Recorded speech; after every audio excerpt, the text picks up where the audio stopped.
is Steve Novello. Welcome to today's stream. For those of you who haven't seen me in a while, there is a perfectly reasonable explanation for that. I live in Central Florida, and so I stream from my office, which is upstairs in my house. And my office has its own air conditioning unit that has, that's my dog down there, but that's my AC right there. And unfortunately, the last month or so, that really has not been working correctly. And up until last week, I did not have reliable air conditioning out here. So if you can imagine in Central Florida in September and October, trying to stream upstairs with a black asphalt roof above me, just was not very pleasant. We'd get up to 100 degrees up here, and I just haven't been able to stream really. Between that and some other travel too. But yeah, I'm really excited to be back today. This is actually really cool. Really cool to be back with you all. I just have the stream just called today Coding with Steve, which is the sort of generic name that I built for this stream when I kicked it off. And today we are really just going to be in the past we've been working on Redis OM stuff and just various other things that have come up throughout the Redis ecosystem. And today I'm going to be taking a step back. I'm going to be looking at streams. So what are streams in Redis? For those of you who are unfamiliar with Redis streams are basically log-like data structure. So let me start out by sharing my screen with the world. And I'm going to start out by killing Docker, because I'm going to start another Docker container at some point when I get kicked off. But if we look at what streams are, pull this over here. If you want to learn about what streams are and get a good introduction to that, there's actually two really good resources. The first one, with just a very brief overview of what streams are, is our streams data type document in redis.io. And the other one, I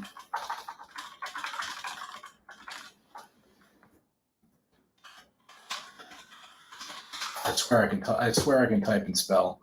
The other one is in Redis University. We actually have a whole course on streams. And this course, I think it takes place over about 5 weeks. You can register kind of whenever you want. It's about a 2-hour commitment per week.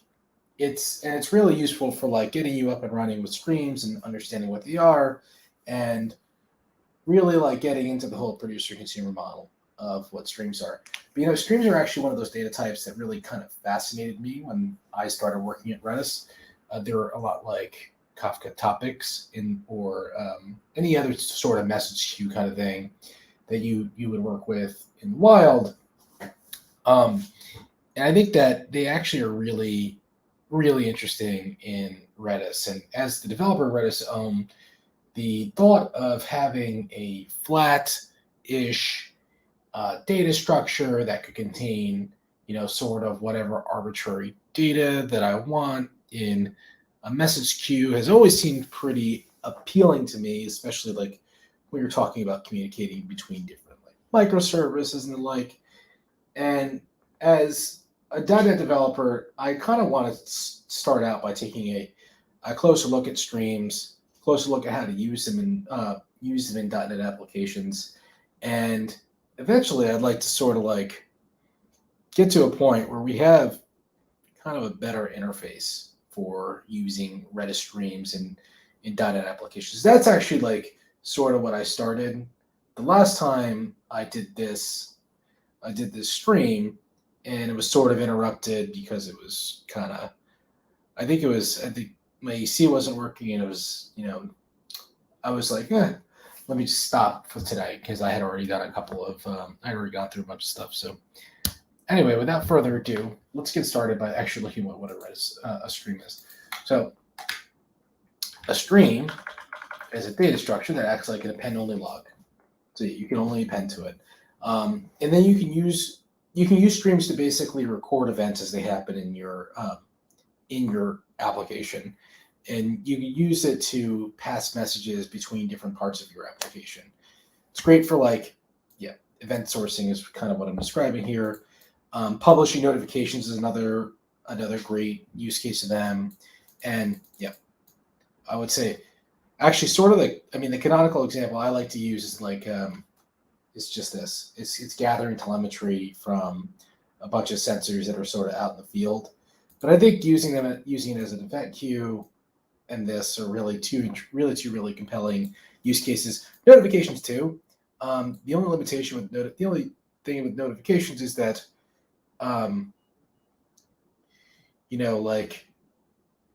if it has to be not real time's not the right word, but it persists. So it's not it's not an ephemeral thing. So if you want to just get a quick bit of notifications to people, PubSub is a kind of an appropriate paradigm to use. But if you want it to persist in Redis, this is streams are really useful. So I think what we're going to do is I'm going to break this up into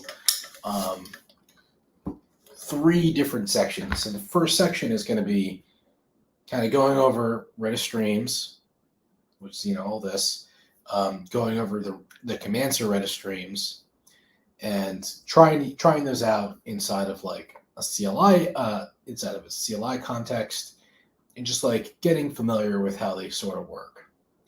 And then the next thing I'm going to do is I'm going to look at how do we integrate streams into a .NET application. I am a .NET developer advocate, so this is like positively within my realm of expertise to do. And I actually do have some. I actually do have a couple of tutorials if you want to learn about how to use streams from a .NET application in the Redis developer website. So that's developer.redis.com. If you go into the .NET section, I have a streams tutorial right here, how to use Redis streams with .NET, and you can see that the author of this is yours truly, Steve Relevant, the developer advocate at Redis.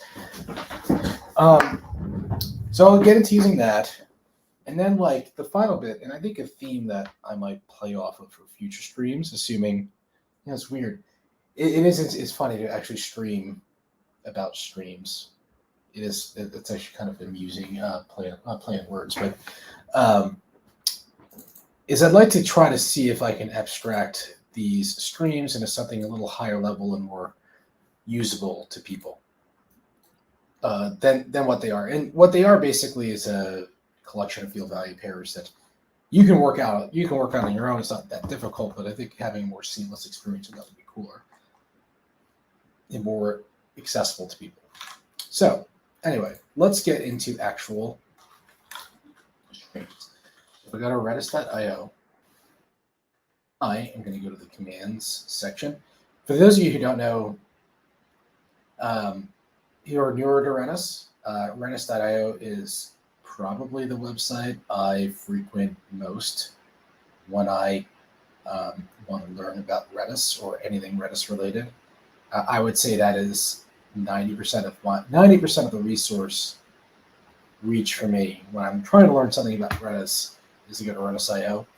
And if I want to learn about specifically how to do something in Redis, particularly about one of the data structures, it interfaces directly with the data structure.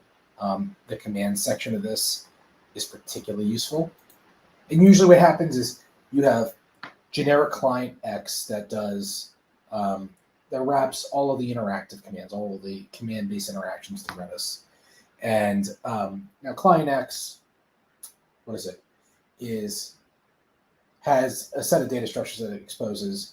And so you can look at all of the data structures in here, and you can, say, boil down streams, and then you can look and read through the different bits of documentation for each particular command within that data structure. And then there is usually a corresponding command somewhere in the actual client that you can then leverage to do the thing. And they don't always one-to-one correspond with the command names that you get here. Some of them have been translated into more I want to say language specific names that you might associate with a particular language. Like, so for example, in .NET, we call xadd streamadd. And there's also stream read, which is the equivalent of xread. And then I think there's like a stream read group. Not sure. Rather than, they just drop the X and they put whatever the actual name they think is appropriate for the thing in front of it. So anyway, streams. So there are the basics of stream. All right. So there's the basic of a stream is that a stream looks similar to a hash for each individual message that it's in it. It's not quite the same, but it looks similar.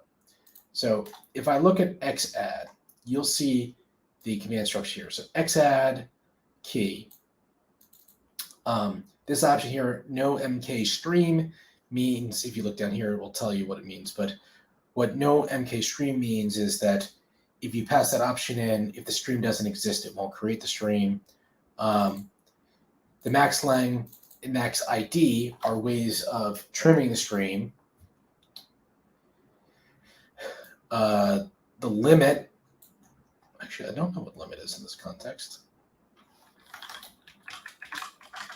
What is limit? Oh, that's all part of the trimming. Okay. The ID is the ID that you're providing to a stream record. And then you have just a collection of field value pairs that you're passing to the stream. So let me boot this up, and I don't think I'm explaining this that well. So I'm going to show you. So if I do a Docker PS, I don't think I have anything right because I shut it down. But if I do a Docker run -d -p 6379:6379 Redis, I'll also do a -p 8001:8001 Redis/Redis stack. If I fire up Redis stack, and by the way, streams are available in the OSS Redis too, but I just want to have Redis stack so I have access to the Redis Insights GUI as well. But if I go back over to here and I do xadd, let's say we want to send a message of some sensor in the field. So sensor:1. So say we have sensor:1 telemetry. Say we have a sensor in the field and we want to send the telemetry for it. Now, like we read here, you know what? It strikes me that it would be useful if I open up the Redis CLI. So first I'll do Redis CLI. So I'll do xadd.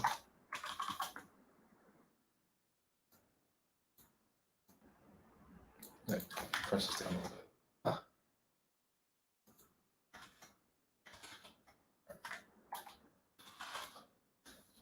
So I'll do xadd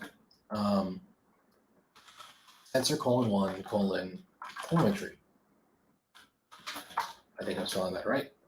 Now, if I do no make stream, this is actually going to fail when I try to pass in like temp 5. It's going to come back with nil because there was nothing created. So if I looked at the keys that were in there, there's nothing left. But now, if I pulled out no mk stream and I did temp 5, humidity 65. I'm going to actually just go off of the weather of where I am. So I'll go to weather.com and I'll switch this back over to Fahrenheit so it's something I can read better. So right now in Satellite Beach, where we have a river flooding warning because of the recent hurricane, the temperature is currently 83 degrees with 88% humidity, which feels like is 95. It's warm out there today. So temp 83, humid, I'll just do humid, 88, FL, so it feels like it's 95. I could probably even get away with doing the UV right now too, because yeah. So UV. What this produces for me when I send this is it creates this ID, and this when I pass in the star, and this ID has two components to it. The first component is the timestamp, and it's the Unix timestamp at a It's a millisecond Unix timestamp at which Redis received this bit of telemetry. It created this Unix millisecond timestamp, and it has a hyphen, and it has the incrementer. So Redis is so quick that it can receive more than one message inside of a millisecond. So it needs some way to have a unique key for each, a unique stream ID, unique message ID for each message that it receives in the stream. So this number right here is that number is the Unix timestamp. That's the incrementer. So we only passed one of that millisecond. So yeah, there we go. Now, if I wanted to look at all of the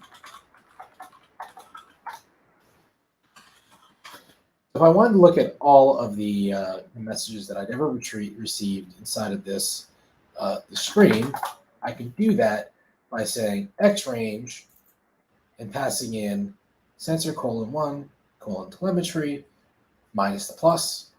Minus the plus right here are your IDs. And in this case, what minus means is it's the lowest possible ID, and what plus means it's the highest possible ID. So xrange sensor :1 : telemetry will pass in those IDs, and I get that.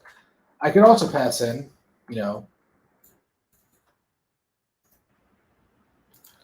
I could also pass that in like that, and it would also retrieve it.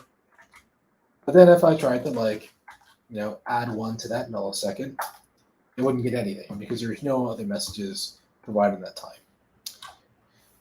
The other thing I can do is I can issue what's called an xread. Or another thing I can do is I can issue an xread. And the xread allows me to actually read from multiple streams at the same time, but I can pull back starting at a given ID per stream a certain number of messages. So let me do an xread.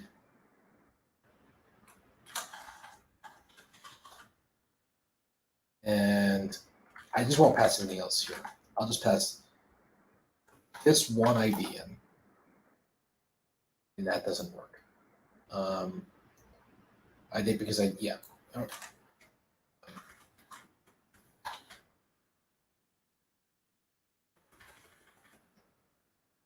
streams.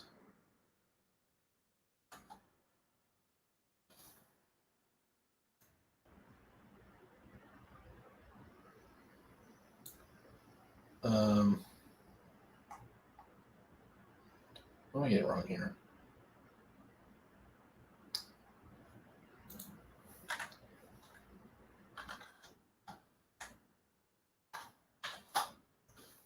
Okay, that must be the starting point. So if I pass in xread streams and then this, right, it will just provide it that ID and that key.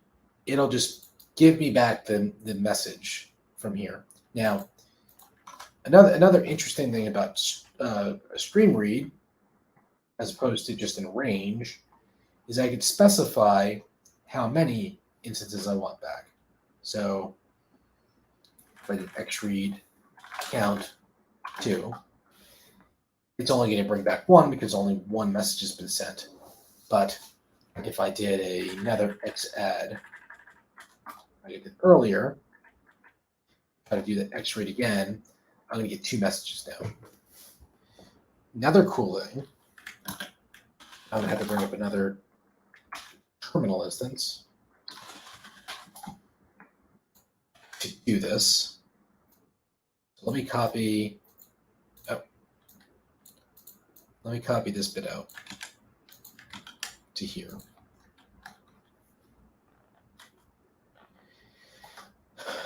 And if I said block,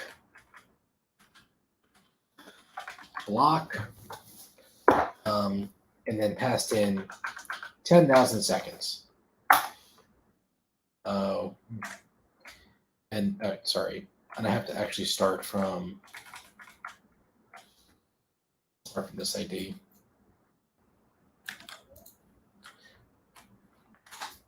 This ID here is the last known ID that I saw. If I block for 10 seconds, it's going to freeze there. But if I sent something new to it, it'll respond back with how long, with the next message that came in, right? So if I do xread count x block 10,000 streams, and such, it'll actually wait at Redis for that time.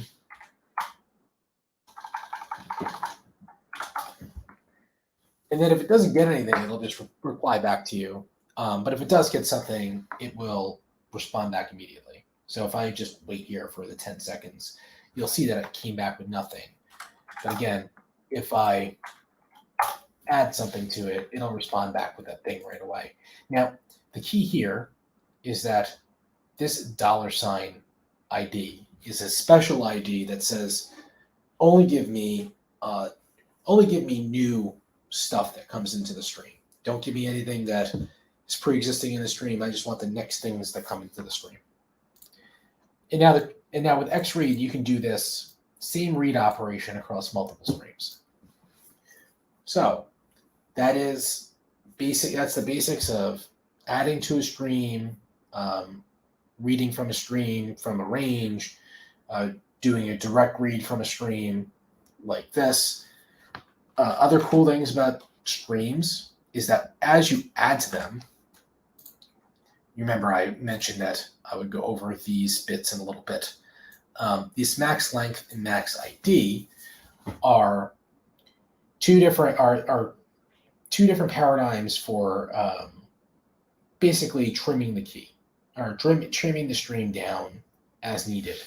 So max len basically says, okay, I want my stream to only be at most 5,000 messages, 500 messages, however many number of messages might seem appropriate to your use case.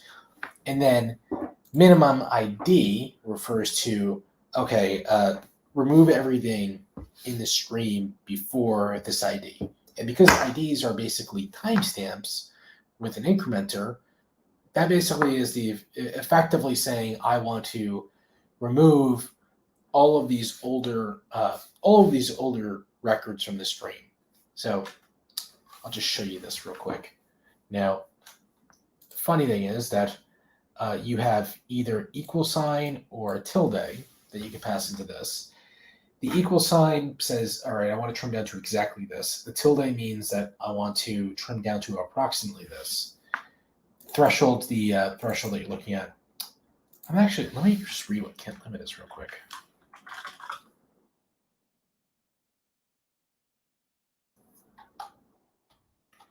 That's a great question. I don't know what limit is in this context. So I actually will have to get back to that later. So anyway, if I do an xadd, well, first off, xlen of sensor : 1 : telemetry provides me 4.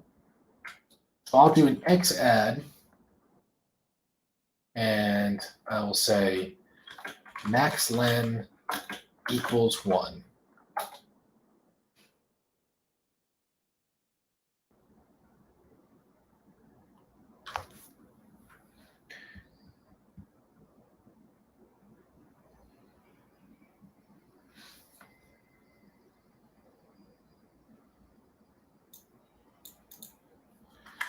That'd be one thing.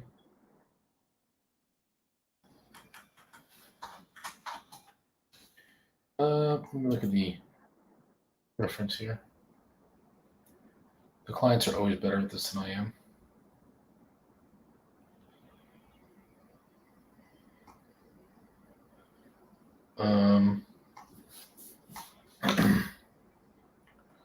Let me look at Xtrim, which does the same thing.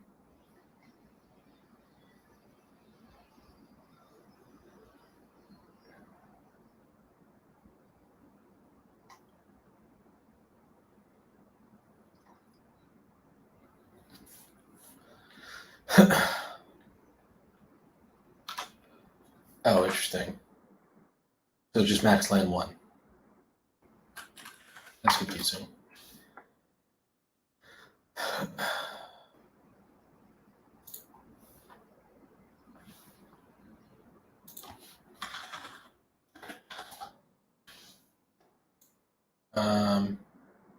Oh, well, that's why. So, all right. Oops. So I had to put the I had to put that first. All right. So max len 1, and then that. And if I do an xlen of sensor :1 telemetry now, it'll come out to 1. So that basically says, all right, I'm going to add this message into here with an unpredetermined ID and trim it to 1 thing exactly. And if I put the tilde in,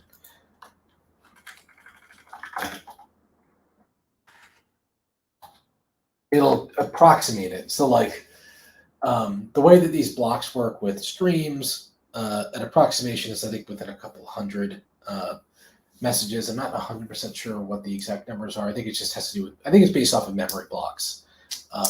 But it'll trim it to a level that's reasonably close to whatever it is when you say tilde here. That's just an approximation. But if you don't say tilde, it will actually trim it down to the size that you want. It's just a little bit longer of an operation, which is why we have the tilde operator. We have the tilde operator in there, the tilde option in there too. So that's realistically xtrim, xadd, xread. xdel allows us to delete a particular key or a particular ID. So sensor :1 telemetry. So that'll delete the 1 thing. And then if I ran an xlen on that again, it should come out to 0. So that's sort of exactly what you'd think it does. I think xdel is variadic. Yeah, so xdel lets you pass in as many IDs as you want, particular ones that aren't useful to you anymore, that you're sure are not useful to you anymore. And that's how the basics of streams work.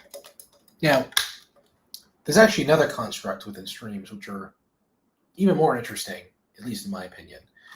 And that's the expert, the stream group, the stream readers group, actually, or stream consumer groups.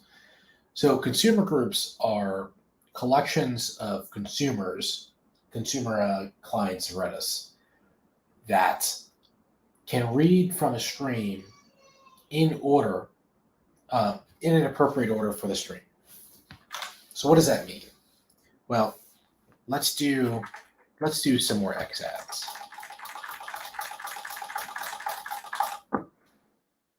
Okay. So if I did an x range of sensor :1 telemetry, and I did a minus plus, now it's 10.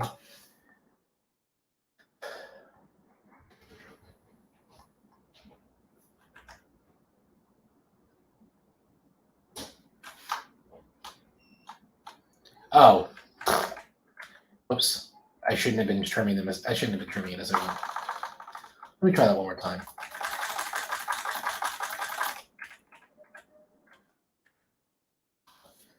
You'll see that each one of these messages now comes in, and I have a stream of messages here.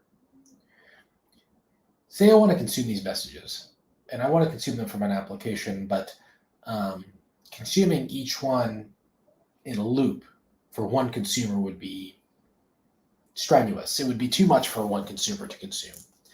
Maybe you have a fire hose of many thousands or many hundreds or many thousands of these messages coming in at a time, and you have to do blocking operations on them and on your back end, and you just don't want to get overloaded. You don't want one consumer to get overloaded with this. What Redis Streams, another interface that Redis Stream provides, is this construct of a consumer group.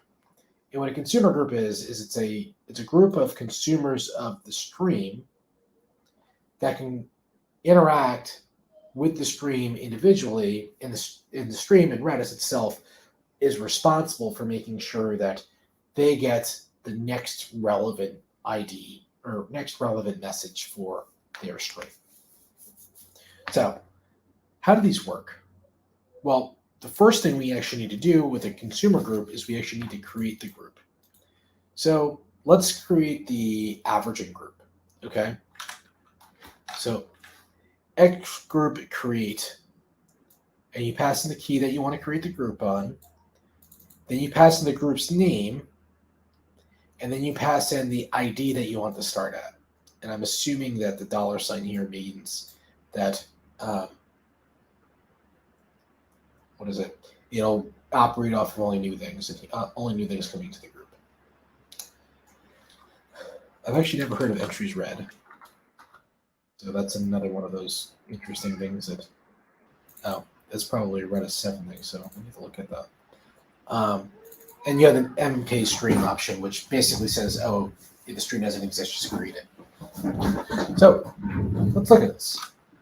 So first off, let's do X group create.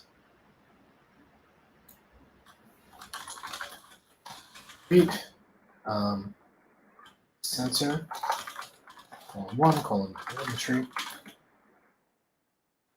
And then I'm going to pass in 0 0, which is, or you can pass in minus, I'm assuming.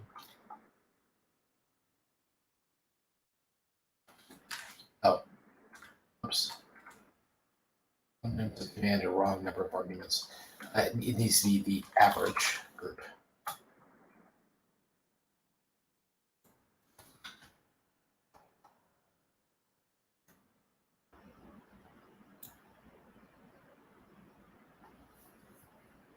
X group create. It has to be 0 0. There we go. You actually have to pass in an ID. It can't be the minus or plus IDs. Now, with this consumer group created, I actually now need to register consumers with it. And I don't remember if I actually need to register a consumer every time. So create a consumer name, and then consumer group. X-read group. Okay, yeah, I do. So now we need to establish consumers. So this is X group create consumer. Sensor :1 : telemetry. And then I pass in average on 1.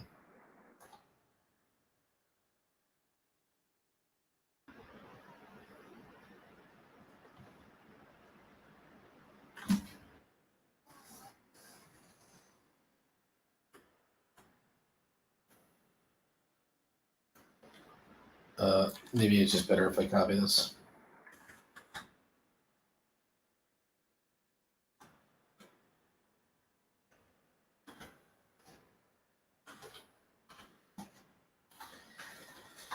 I can do the same thing for con 2 and con 3. Now,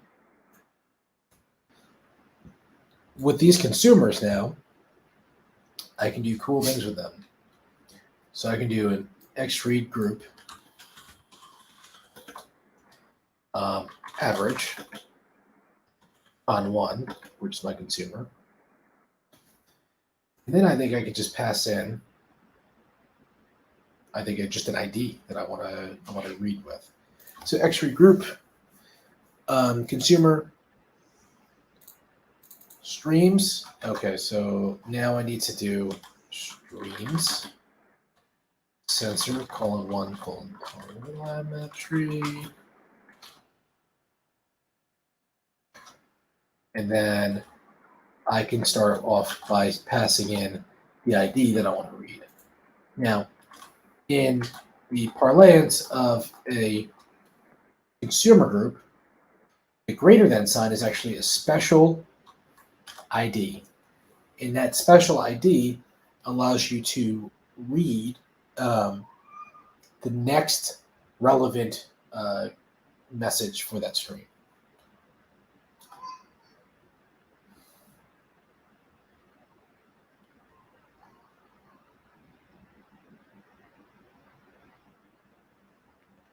So group L.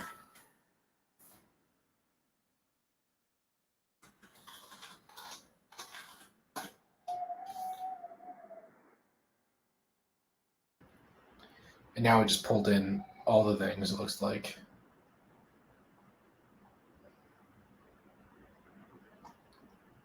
Because I didn't provide an account. That's fine. So I'll go back over here and just do some more xadds.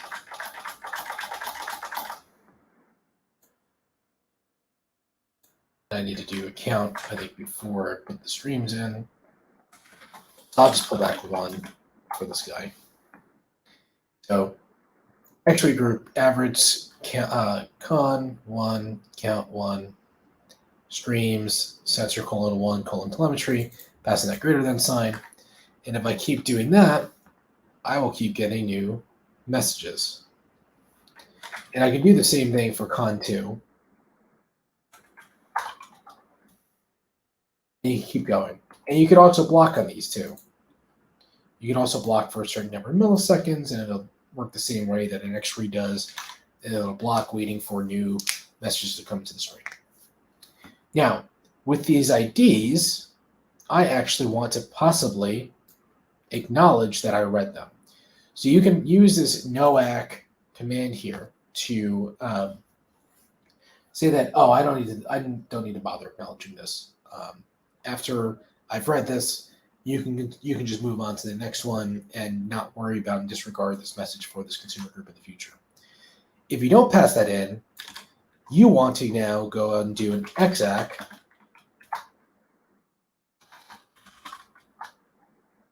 I should do this in the other window. So I want to do an exec of sensor :1,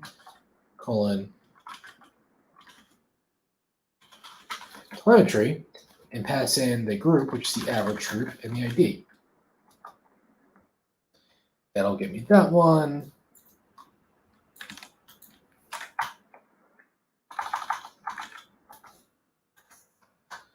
That'll give me that one. And if I just keep doing this and acknowledging all these, actually, I think I can just do them in bulk, right?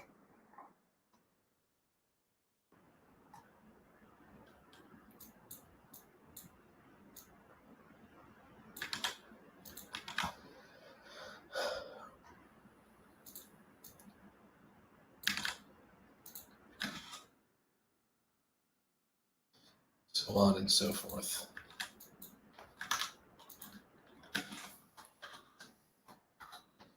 If I just kept doing that over and over again, well, guess what?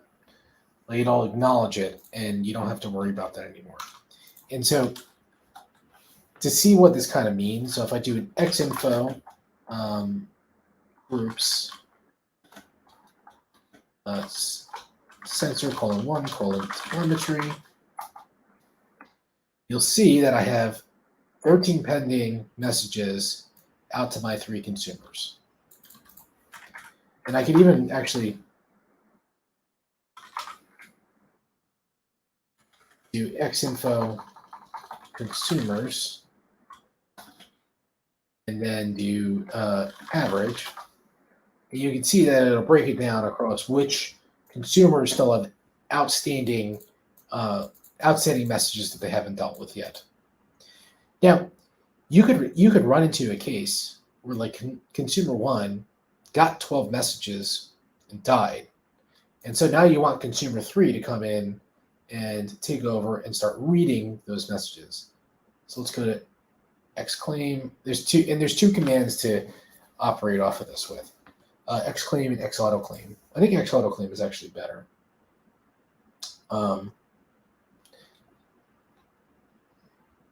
So if I do an Xautoclaim,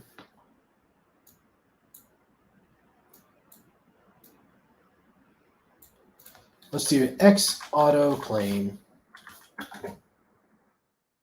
and say sensor :1, telemetry, average (3), and say it's been idle for 10 seconds. And I think, let's start. Is that the ID?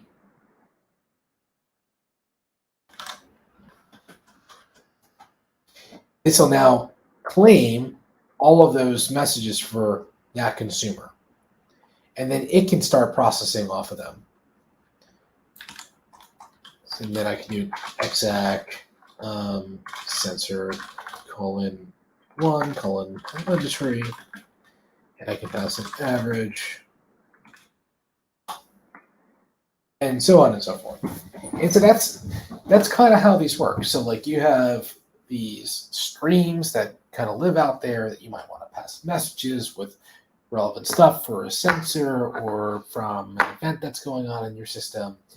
And then you can have arrays and sets of consumers that are responsible for pulling down these messages and processing them and working off them. And they can all coordinate with each other to make sure that number one, all the messages are getting to the consumers in some sense of an order. I mean, they can be interleaved in your post-processing, but at least the stream will distribute them to all of your consumers in the particular order. And also, this allows you to have some, knowledge and security that you can rely on knowing that you have acknowledged or not acknowledged a particular message that's been processed by your consumers, because you can respond back to Redis saying that you either did or did not, or that you did actually acknowledge and consume the message fully. So, that is the first part of this stream on streams. Stream on streams. I still think that's kind of funny.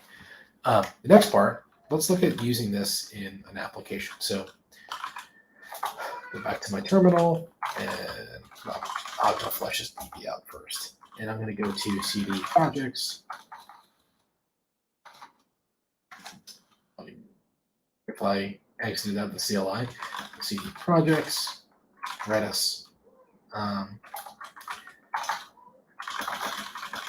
I have anything about streaming here? All right. So I will do .NET new console-n test Redis streams.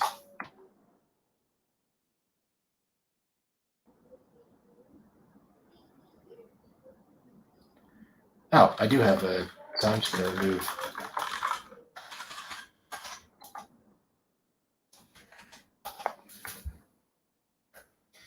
Oh, with that created,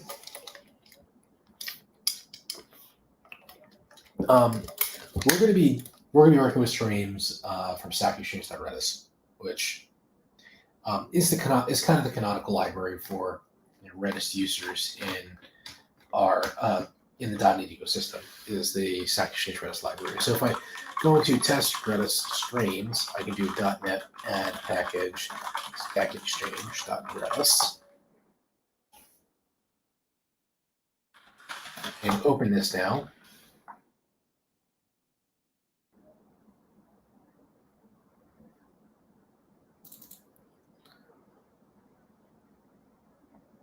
And Rider will open eventually, and I can bring it over to my other screen.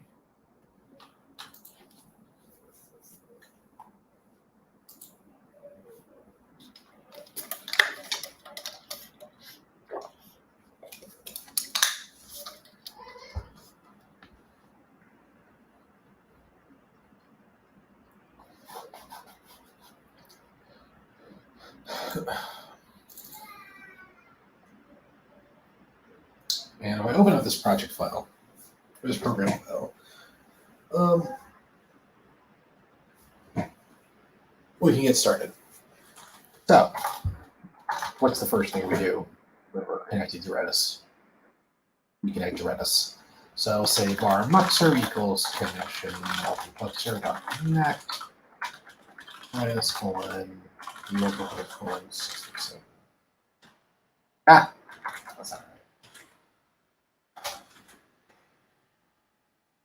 Oh, that's also not the correct way to connect to this connection multiplexer. So localhost. That's the right way to connect to it. If I do var pd equals plexer.get database.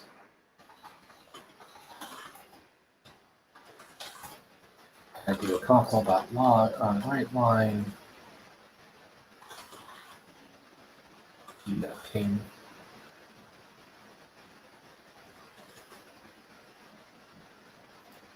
Just to make sure that I'm doing this right. That I've incorrectly tried to connect the multiplexer. We'll see that it took 29 milliseconds or however long it is to connect. Anyway, so that's 2.9 milliseconds or 0.29 milliseconds. Okay, whatever. Now, the first thing we need to do is we need to try to, add something to a screen, right? So to add something to a screen, we will do a screen add. And let's say that our key is named, I think it's part of the key name, so sensor colon. Let's actually, so if our key name equals sensor colon 1 colon telemetry.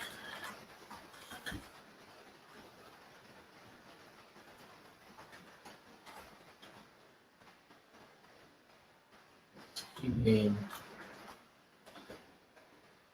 And then we can pass in a set of name value pair entries. So this is exposed as an array. So I did temp is 88 and did humidity. Humid is actually no, maybe I think the humidity was 88, the temperature was 83.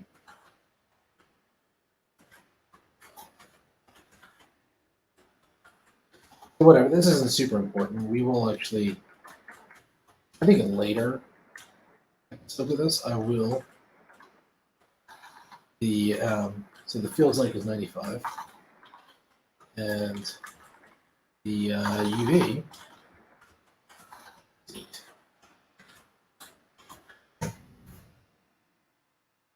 think I will try to make a more interesting example than just logging the local temperature here over and over and over again. I mean, Guy's got that really neat Redis Streams example that he uses with with aircraft tracking data, which is really cool. So I'll try to get something neat like that in future episodes after we get off the ground with the basics here.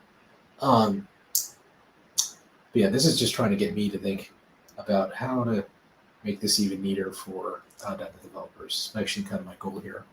So we do that add now, and if I turn on the monitoring on my Redis instance, actually, let me do it here. If I turn on the monitoring on my Redis instance, you'll see that after all the preamble that goes with the connection, you'll see that that's added now with that xadd. Now, to read,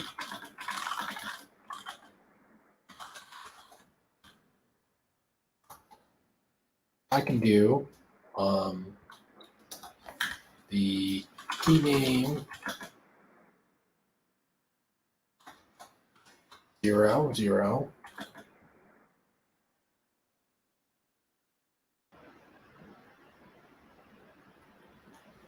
I think that should be good, right?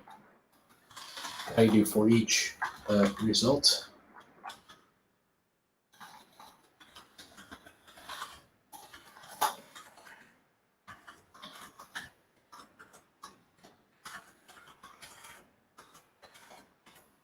For each results. I can do a console right line.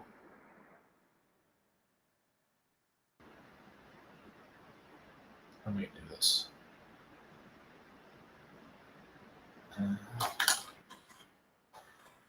Probably not going to be printed correctly, is it?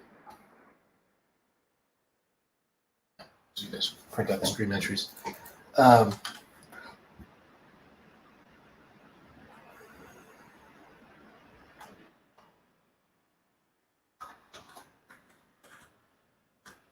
So ID is ID.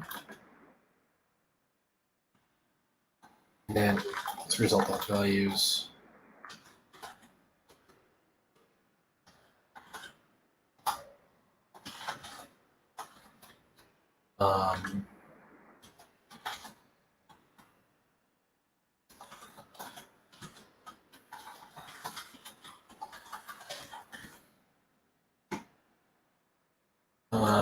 Yeah, so then let's just do a string.join of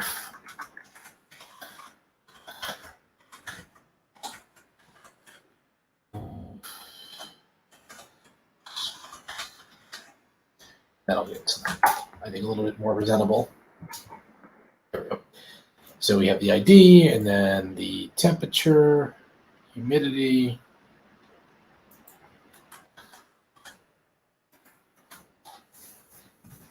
Now, of course, this is going to be an ever-growing list, but all right. So that looks a little nicer now. Okay, so now we have kind of something that is worth looking at. Now, say we want to do these in some kind of a group, right? We want to do it over and over again. Say that's what we want to. That's what we want to aim for here. Let's start out by we basically need to create two different. I mean, this would ordinarily be done in two different applications, right? But we're looking at doing this in one console app. So console app 1 is going to be part 1 is going to be the producer, producer. There we go. And then the other part is going to be the consumer.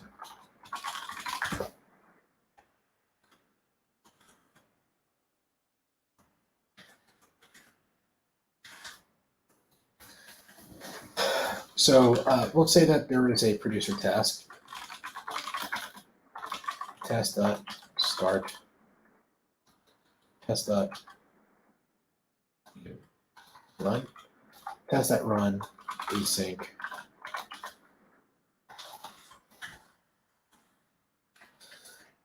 And then we will say that while true, do a stream add. Let's do it the right way. Do stream add async. Wait. Oh, and we should probably take a cancellation token, shouldn't we? While token dot.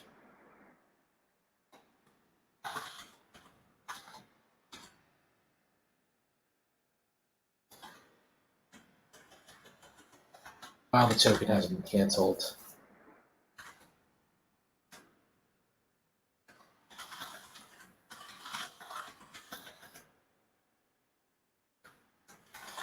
I think you have to create a new cancellation token source.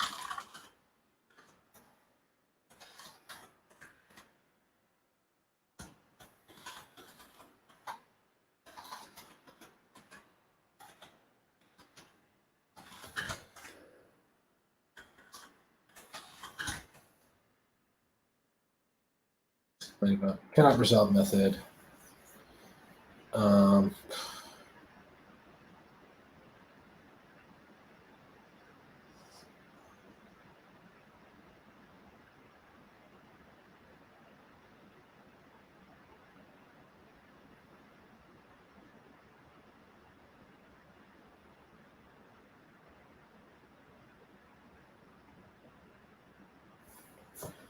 geez, I don't remember how to do this.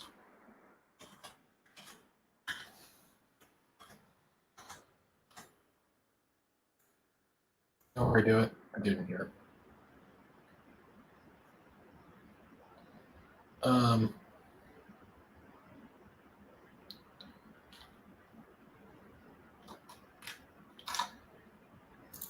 Is taking a problem?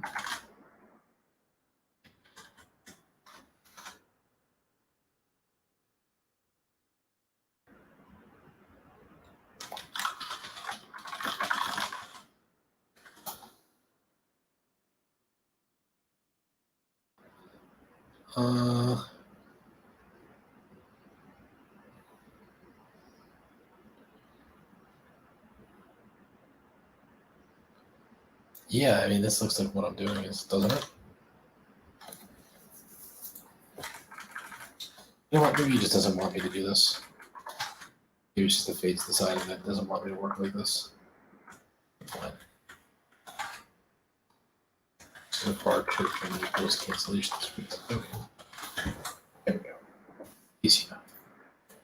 And I probably don't want to do this as chattily as this would like. So I'll do an await task dot delay, and I'll wait a second between each time I do this. And then on the consumer side, do something similar.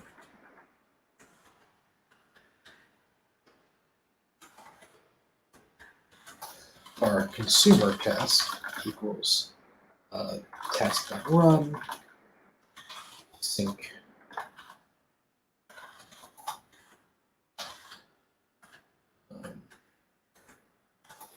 while token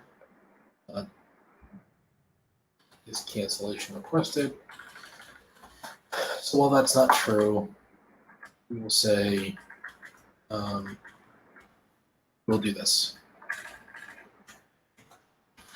It's going to create some really interesting externalities when we start this, where we actually refine it, and then we'll do an await producer task, consumer task. That doesn't work like that, does it? Await task when all user task, consumer task.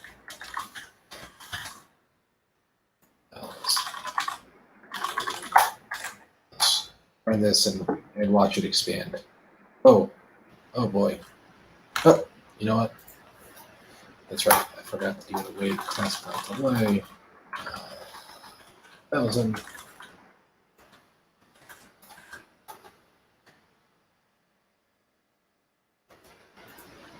That's a great question. Stream read is a ordinary X read, right?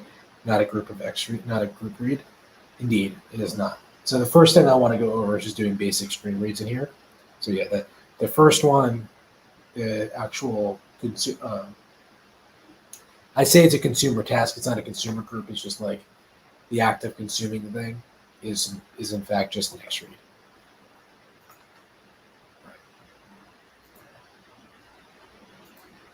Like that. Now, interestingly, probably would make sense if I did this.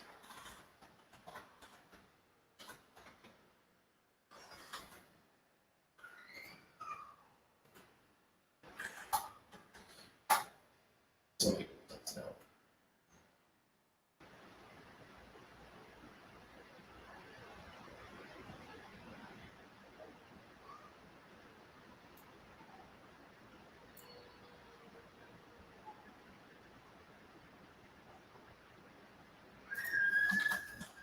To make even more sense, I want to underline and see how it expands.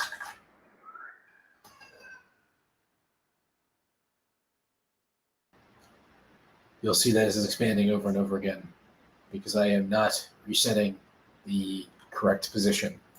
So what we will do is we will say that var position equals, we'll start from the beginning.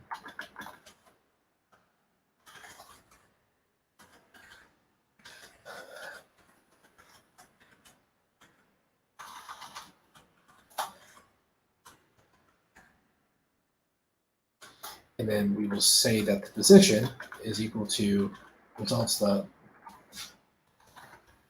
And so if results any, so if there's any results, we'll say that the var position equals results plus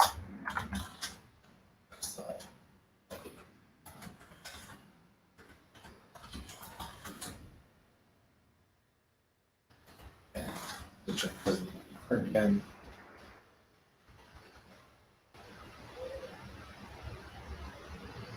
No.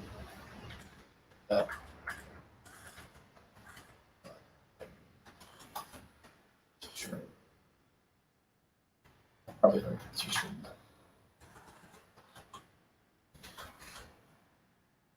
I think that works. Anyway, TP again. What we're going to see now is instead of it expanding over and over again, should just do like about one at a time.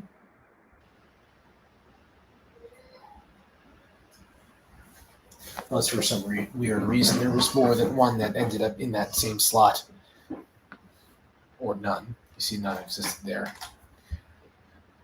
Now I can kick this up a little bit, and I can send a new message every 500 milliseconds. And you can see now that I'm getting 2 messages per thing. But yeah, that's the basics of how an XRead or that's the basics of how XAdd and XRead works in Stack Exchange.Redis in that very basic way. Now, those are just XReads, and the really important thing to note about this API and this usage model for .NET and streams is that because of how Stack Exchange.Redis is structured, Stack Exchange.Redis does not, in fact, support the blocking operations. So before I was showing you, I can just wait on the next time something comes in. So, I mean, this is actually actively producing stuff for me. So I did a Redis CLI, I did an XRead,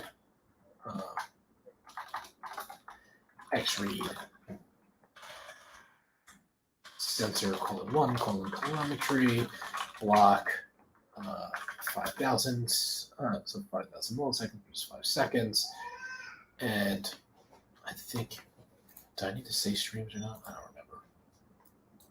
This is why clients are nice.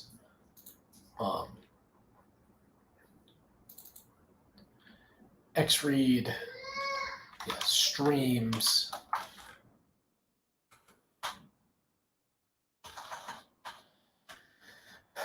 Streams sensor :1 telemetry. I can do $, like that, right? And even if it does, it might take like half a second to get in because that's just the reality of how the information of how the messages are being published to the streams API to the stream. Now, in Stack Exchange.Redis, this is impossible. So if I tried to pass in, for example, if I stop this and then I try to say that position, only the new stuff. What's going to happen is it is going to complain vigorously.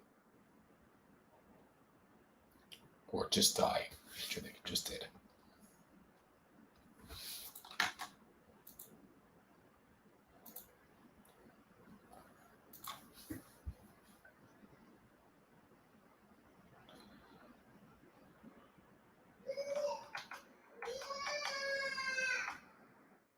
Just died.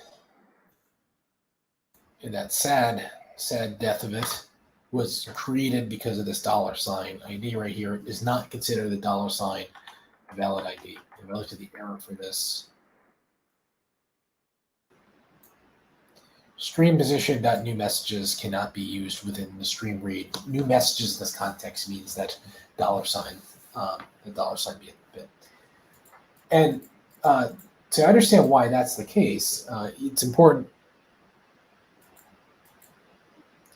and your consumer doesn't read a single message each iteration or all new since the previous read. So originally, just for fun, I actually did just set the position to 0, 0 and just read everything. But now it's just going off of um, the last ID that it saw. It sets that as the ID to read from, and that ID, that first ID that's in there, is an ID that will be ignored. So like it repositions it to only the new stuff that this one consumer that isn't operating within a consumer group can read. But the reason that $ symbol, the new symbol, doesn't work is because blocking operations aren't a valid architectural pattern within Stack Exchange Redis. And the reason for that is because of the way that the library is built. The library is built around this connection multiplexer object. And this connection multiplexer multiplexes all of the commands that it receives to Redis. It uses one connection for all the interactive commands per Redis server that it sees in the topography of your Redis instance. And what this means is because you don't want the interactive commands to block your client. So an interactive command, or a blocking command, when it's issued from a client, that blocking command, like an xread, or there's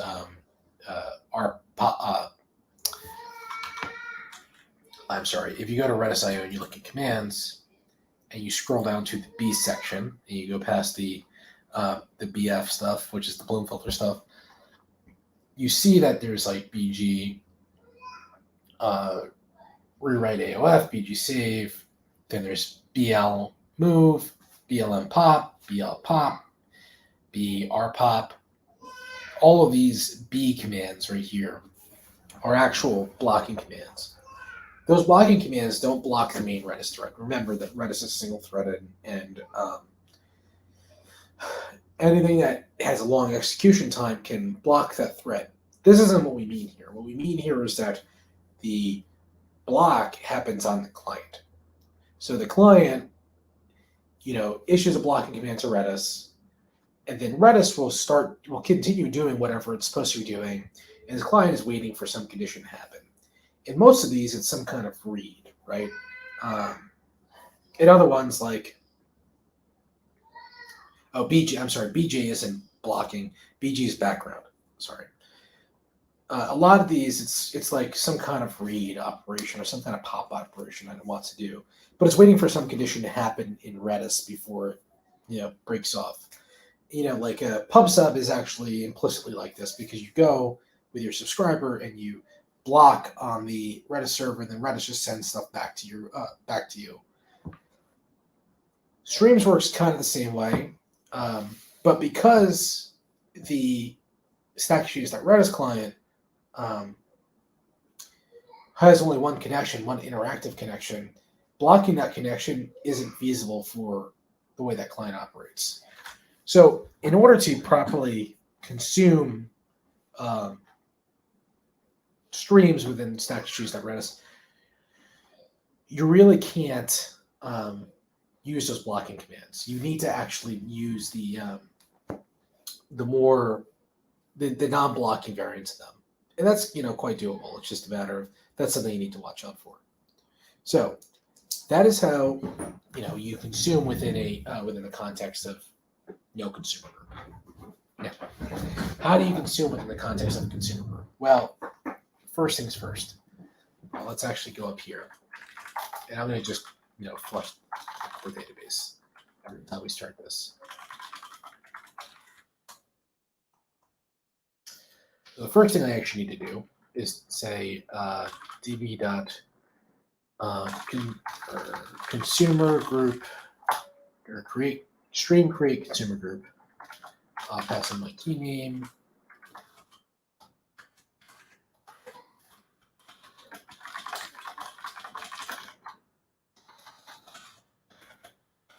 Average.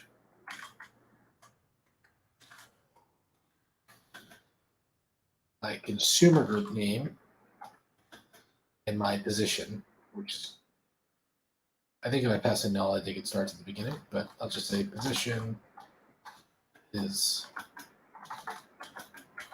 0, 0. Don't need to worry about the creation of the. Let's leave create string as true. That's fine. Let's see what happens when we don't do that. Let's start with not passing in the exposition we want to start out. Now, with that created, we can now create consumers. So I'll do db dot consumer group create consumer group, or no, create consumer.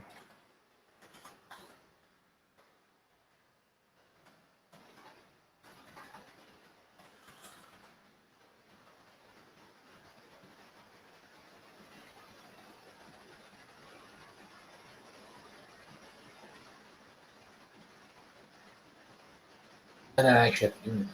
It might just automatically create for me. So that's fine. So I'll do a var consumer task run async.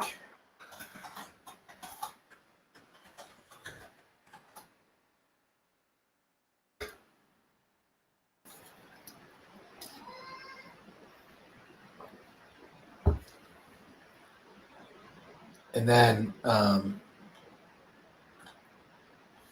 it's actually kind of similar to this little operation, but while not cancellation token.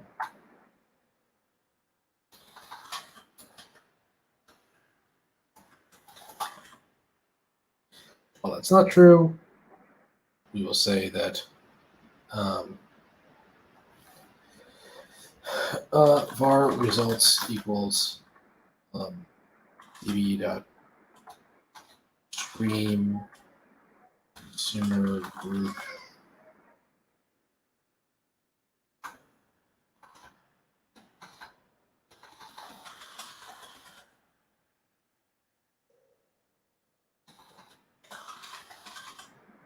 streamer group. There we go.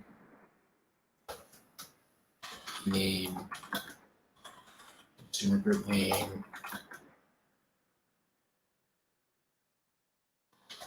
And then I'll say on one.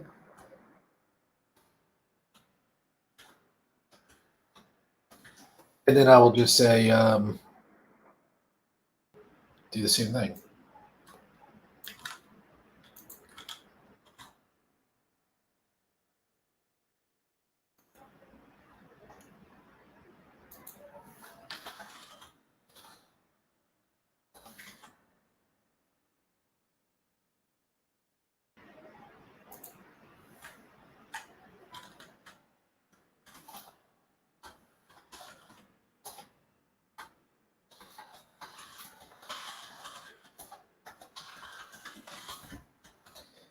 And just so it's clear, I'll also remove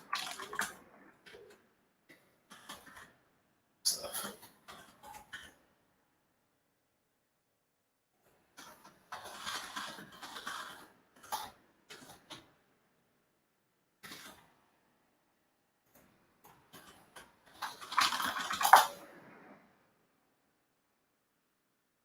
See if this works. Yep, it does. All right. Now, as a responsible Redis user and a responsible Redis Streams user, what I kind of don't want to see is if I do a xinfo groups sensor :1 telemetry. What I don't want to see is this pending number continue to increase. So there's two ways I can work off of that. I can say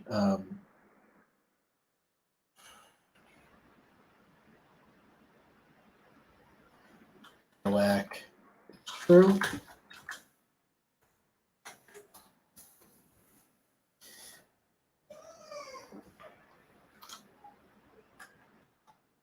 you'll see that the pending never moves up because I'm specifically saying as I read it, all right, I'm reading these.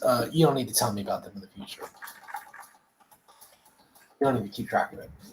So, awesome. Excellent. But I really might not want to do that. That might not be ideal for me. I might want to have some kind of um, background processing that's, or there might be some processing that I want my consumer to do with the data that it gets out of the stream, and then if that hasn't been done and committed, I don't want it to just forget about it, and I don't want my consumers to forget about it. So what I can also do is at the end of this, I can say db dot stream acknowledge async, and I can pass in my key name, my consumer name, and my results dot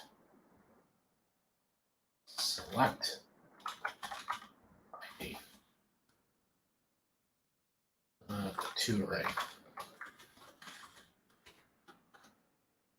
If I await this, what's going to happen is each time this occurs,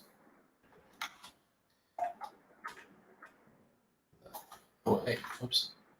Each time this occurs, so each time it gets this, it does this extra read, it's going to send this exact2 with all the messages that I've seen. So if I just stop this real quick and I look at this exact here, these are the two messages that I saw. And so these consumers can now do like sort of whatever you want them to do. So if I wanted to say, I'm going to change this to average temp. That's my consumer group. It's just keeping an average temperature. So var temperature average equals 0.0. So that's my average temperature. Var count equals 0. So see no messages. See no messages yet. So let's say that I want this temp var random equals new random. Say I want this temp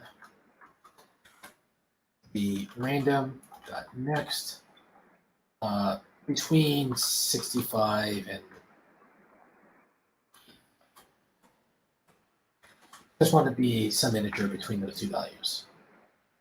Well, now within the context of this consumer group, I can turn this. I can actually turn this. I'm not make sure that. In the context of this consumer group now, instead of just printing everything kind of blindly, I want to say count results count.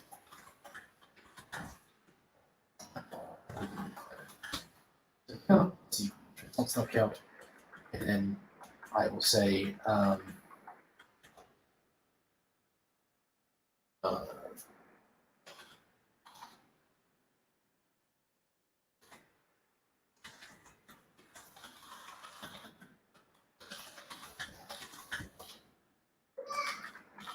total equals results dot sum x dot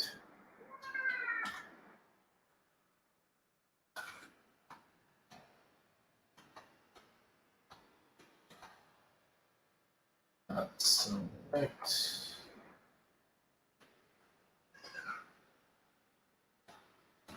So it's the values.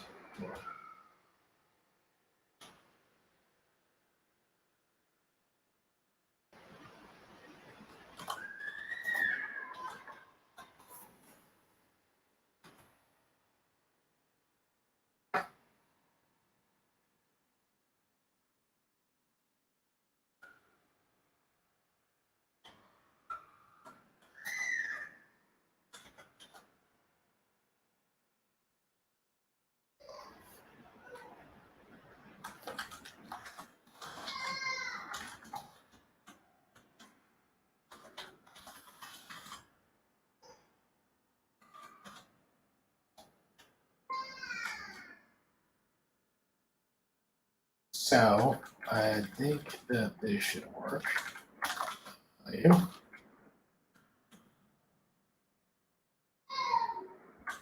So double.parse.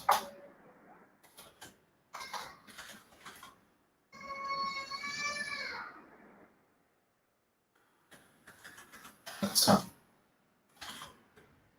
That was fun.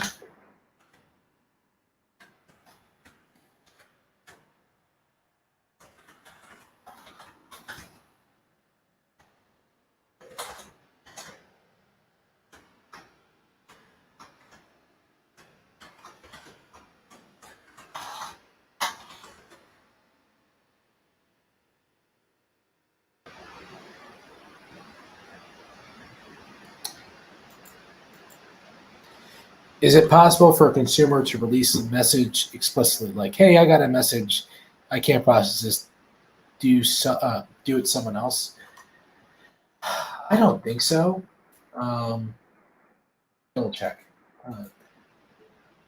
I think you would have to rely on like, oh, did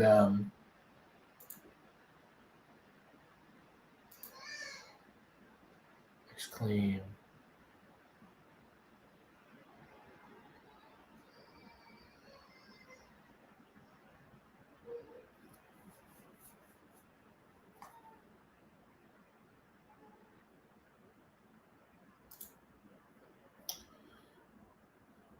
Yeah, I think that I don't think there's a way to acknowledge it without like removing it from the Pell.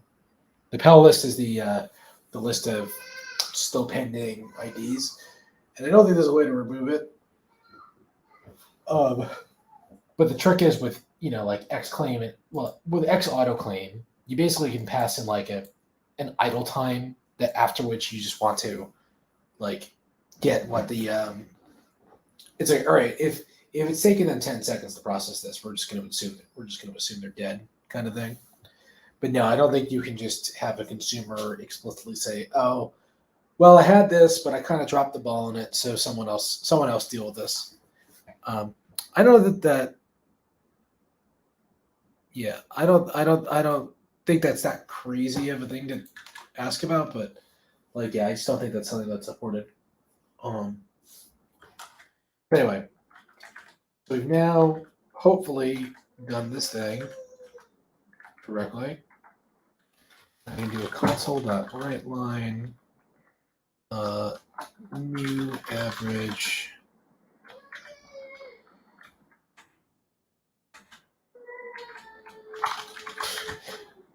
Uh,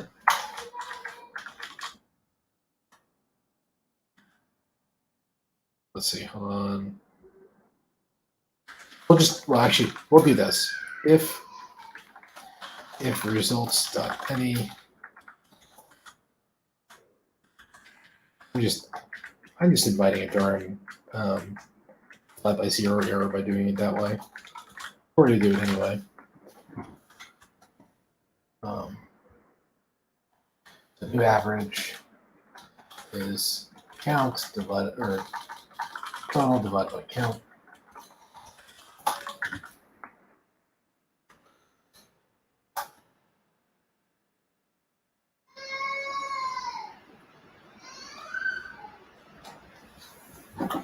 You'll see that the consumer group is now producing this new average every second, every time it sees new messages. So yeah, that is how you read consumer groups. You can leverage them.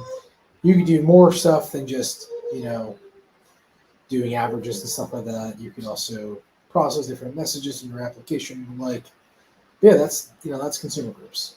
It's consumer groups, it's streams, it's all the like. I think I'm gonna kind of stop here for today. But before I do, and I think so, I'm gonna stop here. And I think next time we're gonna build off of this, and we're gonna start working this into something a little bit more interesting, which I sort of hope to build, if not in the context of Redis OM, but maybe adjacent to Redis OM, some cool example for how to like create more abstraction around consumers and consumer groups, so you don't have to explicitly do all this. So you don't have to like, create an array of things that you want to shove into it. You can shove an object into it, so you don't have to consume a bunch of weird fields out of it. Something I've actually kind of thought about doing for a while, and I think I'd like to do it over the next couple of weeks.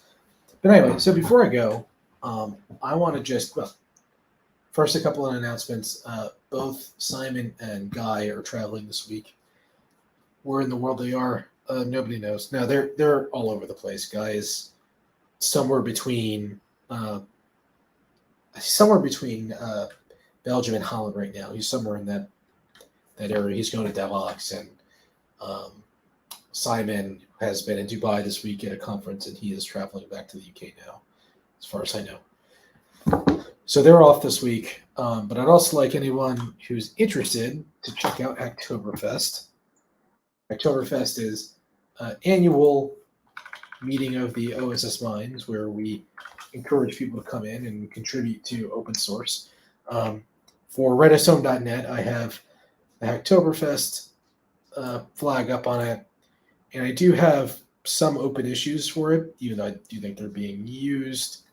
But